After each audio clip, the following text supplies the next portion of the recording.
nataka niwaulize maswali mimi, maaskofu, mapadre, wachungaji, wanasiasa na wanaharakati na waandishi wa habari na raia wa kawaida tu.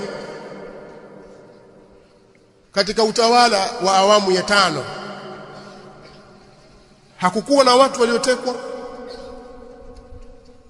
Kama mtakumbuka, na mtakuwa na kumbukumbu nzuri, hata kwa watoto wadogo tu wanaokuwa sasa watakumbuka kwamba msamiati wa watu wasiojulikana ulitaraddadi sana katika kipindi cha utawala wa awamu ya 5.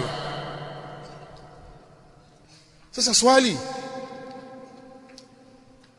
nyinyi maaskofu mlikuwa wapi? Sasa hapa sisi tunajiuliza maswali, yani sisi Waislamu, au kwa sababu huyu ni Mkatoliki na huyu ni Muislamu? Kwa hiyo alipokuwa Mkatoliki katika utawala wake yanatokea haya, wao waliufyata wakakaa kimya, bali alipokuwa akienda kanisani ilikuwa akiombewa. Tunajiuliza maswali kwa sababu mitandao inaripoti sasa amekwenda kuswali kanisa fulani na sasa anaombewa. Ni mambo ya ripoti wenyewe, na haya matukio yalikuwa yakiendelea tena kwa kasi. Mlikuwa wapi?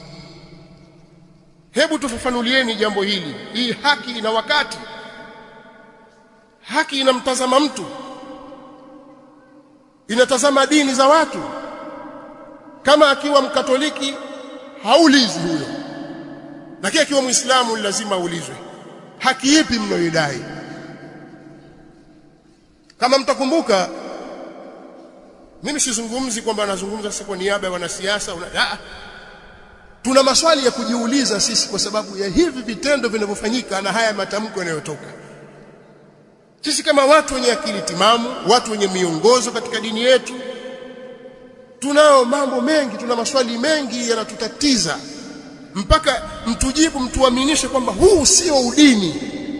Hamumpigi vita rais aliyeko madarakani kwa sababu ya dini yake. Hebu tupeni majibu katika hili, turidhike sisi na sisi tuungane na nyinyi.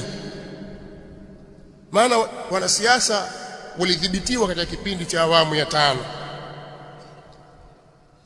ikawa hakuna mikutano ya vyama vya siasa.